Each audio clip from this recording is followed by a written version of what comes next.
Hey guys, welcome back to another Datto Does Design video. Today we're going to be taking a look at the Abomination Wing of Naxxramas. If you missed the first video of this series, what I'm aiming to do is take fights from my favorite World of Warcraft raids and see how they can be translated into Destiny. Up first in the Abomination Wing is Patchwork. Patchwork is basically a giant damage, healing, and tanking check for your raid group. He is here solely to make sure that your team has a minimum damage, tanking, and healing baseline before you can continue through the wing. His mechanics are incredibly simple. You need a main tank and an off-tanker too. Patchwork will primarily attack the main tank. Every 1 or 2 seconds, he will hit whoever has the highest amount of health within 5 yards of him really hard, called Hateful Strike. Then he'll go back to the main aggro target and keep hitting them. So that off tank needs to be healed up super fast so that they can continue to keep eating those hateful strikes. This happens for the entire fight, where he'll enrage after 5 minutes and then will kill your entire raid group after 5.5. Patchwork's health is pretty high, meaning your damage dealers need to be either really good or really geared, although as you got better gear, this became easier. This fight is pure Holy Trinity mechanics, tanking, healing, and damage. That's it. Obviously, this fight is not going to work well in Destiny at all. We can't have any specific classes for the fight, we can't really have tanks, and we don't really have healing. But let's say we wanted to turn Hateful Strike into a Destiny mechanic. What could we do to maybe make it work similarly as it did? Well, it would probably have to happen every 3 to 4 seconds or something like that. I don't think it would be fair to keep it at 1.5 seconds. It would have to be a ranged attack because being in melee range would be stupid. You couldn't have it be a one-shot kill because that would be dumb, but if there's no threat of dying, then that's kind of dumb as well. If the entire point is to just rotate people in and out, that's not really an interesting mechanic in the Destiny world. Plus, we kind of did that style of mechanic with the Grand Widow Fairlina fight with the poison bolts, so this would just be a more boring repeat. All in all, this fight is basically a bullet sponge with really high damage requirements, and Destiny 1 doesn't really need any more bullet sponge bosses, and 2 doesn't really need this kind of fight in the game as a raid boss or even as a strike boss. Next up is Grubulis. Grubulis loves poison damage. Oh man, does he love it. His main mechanic is Poison Cloud, where every few seconds, Grubulis will drop a big poison cloud right on top of himself, meaning you need to move the boss out of the poison so that your melee damage don't eat a ton of damage. The poison clouds slowly grow in size over time. Next is Slime Spray, where every so often he'll do a big cone attack of poison damage, and if it hits you, you spawn a little slime blob, which also deals AoE damage while it's alive. Generally, this is only supposed to hit the main tank if you're doing everything right. Mutating Injection is a debuff put on players every so often that, once it expires, deals a bunch of poison damage and leaves a poison cloud underneath the player, similar to the one that Grubulis drops. And finally, Slime Stream deals very heavy damage, but is only cast when the main tank gets too far away from the boss. So the strategy here is to kite the boss around the room and kill him before all the poison clouds fill up the room and slowly kill you. I think this fight would make for a good strike boss or a good first boss of a raid, because it's not really mechanically demanding. You can figure out what to do pretty quickly, you just need to not mess it up. It was one of the easier fights in Naxxramas, but it was also really easy to screw it up. However, since we don't have a main tank, we need a way for the poison clouds to still be as effective as they are in the actual raid. After all, the main theme is dealing with the poison clouds and managing them so that you actually have room to still move around in the boss arena. In Destiny, I would emphasize the mutating injection more and have it afflict several people at once, or have it afflict people very rapidly back to back. This way, you're still seeing the poison clouds happen over and over again, which keeps up the pace of the original fight. I'd also change up Slime Spray, where instead of a cone attack spawning slimes based on who it hits, you have a bunch of slimes spawn regardless every so often, and then when killed, they spawn their own poison cloud. You'd have to work together to group the slimes up so that they don't end up spreading poison all over the place. We could also have the boss periodically drop his own poison cloud just for the hell of it to randomly throw off your team's patterns or anything like that. What we could also do so that the boss has a more defined movement pattern is have various poison chambers, or whatever you want to call them, where the boss needs to follow a path around the room and every so often unlocks these chambers as an attack on your raid team. How about instead of the slimes spawning randomly, he'd open up these chamber doors and let out a bunch of slimes. This would make the slimes play a more defined role. You'd know when to expect them, and you could manage them easier. 6 slimes would spawn, 1 for each raid member, and the raid would need to kite in a group to prevent them from spreading out. I would actually want to make them a challenge and not just AoE super fodder, so maybe making them immune to damage and having them despawn after X amount of time could be an alternate way of introducing danger. Keep in mind that you would still have various enemies spawning throughout the encounter. Grubulis would be a pretty good fight in my opinion. It's not mechanically demanding, but it would be demanding in other areas. Managing your playfield with the poison clouds, managing the slimes so they don't get too crazy, it feels pretty good. Next up we have Gluth. Gluth is a big zombie dog who likes to eat other zombies. On the ability list we have Mortal Wound, Frenzy, Decimate, Terrifying Roar, and Devour Zombie. But before we cover the abilities, the main feature of the fight features zombies. Lots and lots of zombies with really high health, too high to worry about killing. These needed to be kited around the boss room until Decimate was used, which I will explain in a second. Mortal Wound was a stacking debuff on the main tank, which reduced the amount of healing they received by 10%. Frenzy was a buff on the boss that made it deal more damage until a hunter used a special ability called Tranquilizing Shot in order to dispel this.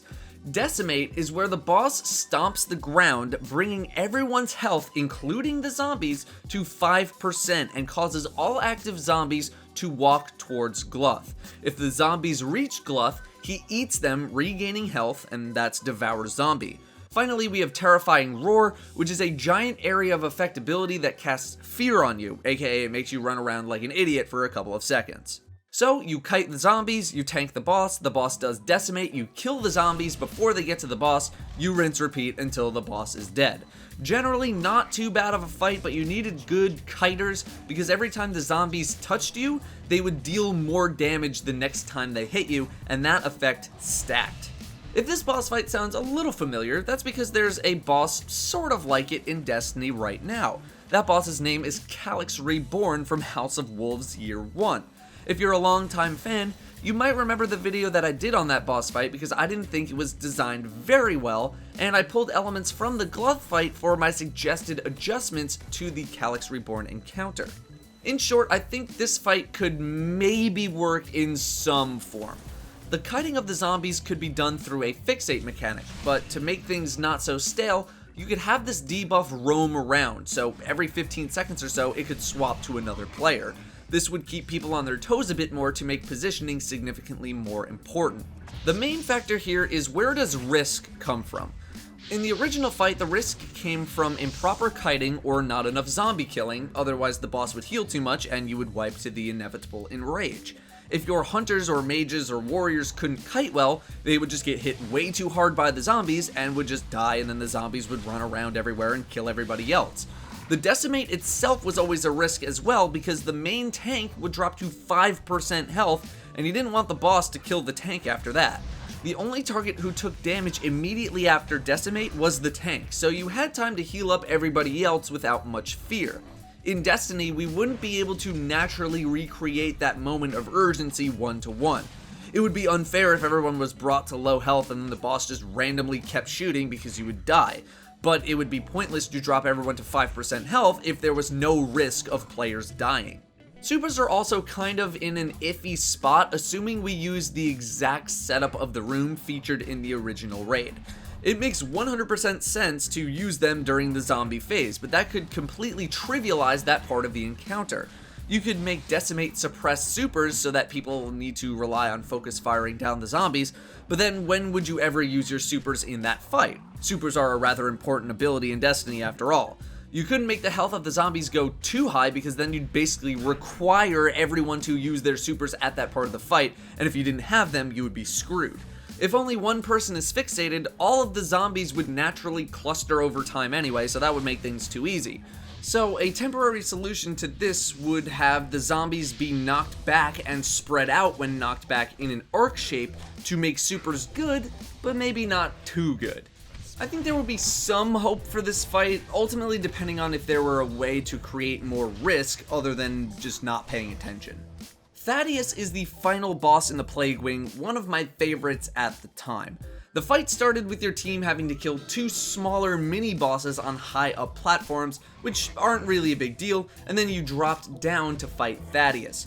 Thaddius really only has one mechanic, and that is the polarity charge. Every 30 seconds, Thaddius would randomly give everyone in the raid group a positive or negative charge. All the positives needed to stack together, and all the negatives needed to stack together. You would get a damage buff based on how many people were near you with the same charge. If you were next to someone with the opposite charge, you would deal a lot of damage to them every few seconds. If multiple people screwed up, that meant a wipe. The really high damage requirements were also a significant factor in this encounter. You needed really good damage in order to win, even with the damage bonus of the charges. Oh, and he also did a chain lightning attack every so often. I love this mechanic, and it is totally a mechanic that works in Destiny. In fact, it sort of already exists already, the Annihilator totems. The problem is that if replicated directly, it would be too punishing or not punishing enough with so few people. If you had one or two people die during the fight in World of Warcraft, you could still get the fight done. Hell, even if you had a bunch of people die, it was still possible to beat the boss up to a point. With Destiny, one person dying would be equal to about 6 or 7 people dying in the original 40-man raid, which is a lot of people, but still doable if you were geared. Having 2 people die meant 12 to 14 people dead in the original raid, and that's where it got pretty rough. The difficulty was also in managing all of those people at once. With only 6 people, splitting the raid into 2 groups of 3 isn't really that hard or complex, nor would it take that long to figure out what to do, and part of the challenge in Destiny encounters is actually figuring out what to do. So while the polarity charge is a really fun, teamwork-oriented mechanic, the incredibly strict damage requirements were the thing that made this boss a real challenge, and isn't something we really see in Destiny in the current day. Even with a very high level of gear, this fight could still be difficult in World of Warcraft. The gearing requirements in Destiny are not nearly as strict as they were in World of Warcraft, not even close. And I feel like having a gear check fight in Destiny wouldn't exactly make a lot of people happy, nor would it really fit, much like Patchwork. I think this might work better as a strike boss versus a raid boss. You could have 3 charges, 1 per player, and 3 power stations in a big room that they would all need to stay near in order to keep themselves from dying. Basically, they'd be color-coded Annihilator totems. Red stands on the red totem, blue on blue, green on green, and then the colors would switch every so often to keep people on their toes. If you weren't standing near the proper power station, you would take damage until you were standing near it, and if you were on the wrong one, you would take even more damage. I think that kind of works within the realm of it being a strike boss. That is the Abomination Wing of Naxxramas, and how I think a conversion into Destiny could or could not happen. While I'd like to continue to cover the other wings of Naxxramas, I'm not sure I will. The reason is because the other 2 wings, followed by the final 2 bosses, are heavily focused on the holy trinity of tank, heal, and DPS. The reason why most fights were difficult was not because of the mechanics involved, although they certainly played a role, but rather because of the incredibly strict gear demands on top of demanding healing and damage requirements. It felt more about the execution of your role, tank, heal, damage, rather than the execution of mechanics.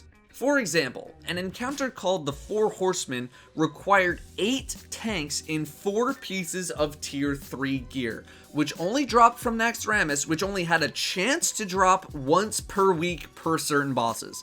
This boss took guilds 7 weeks from the first day the raid launched before the first kill happened, and there was no tuning or hotfix needed for this boss either. It was considered balanced. Basically, imagine if the War Priest wasn't killed for 2 months when the raid first launched, because all 6 raid members needed an item that gave you a 100% guarantee that when you stepped on a plate, that the plate would actually work and not just explode underneath your feet, because if it screwed up even 1 time, you would wipe, and you needed to do the plate stepping part 10 times in one fight. I might be exaggerating that a little bit, but still, you get what I'm saying. Another example is Saffron. Saffron has a very cool mechanic that could totally fit into Destiny. Saffron is basically a giant dragon. In a certain part of the fight, he flies into the air and freezes a bunch of people on the ground. the unfrozen people would need to hide behind the frozen people to dodge an ice bomb that the boss would drop from the sky. It's still a pretty cool mechanic and could definitely work in Destiny because the mechanic isn't tied to tanking, healing, or damage. However, the reason the boss was so hard was because you needed specially crafted gear, and basically everyone needed this gear, on top of the crazy healing and dispelling that you needed because the entire raid team would be taking a ton of AoE damage at basically all times. Many of the other bosses remaining rely a lot on crowd control based mechanics or otherwise focused on healing, tanking, or damage requirements, which really wouldn't make for interesting Destiny fights. So I think that's going to do it for Naxxramas. There are still plenty of raid bosses to cover, and considering the downtime in Destiny, I would like to make this series a once a week kind of thing, so you'll probably be seeing more of these in the coming weeks. Anyway guys, that is Naxxramas. If you enjoyed the video, a positive rating would be greatly appreciated. Thank you all very much for watching, and I'll see you next time.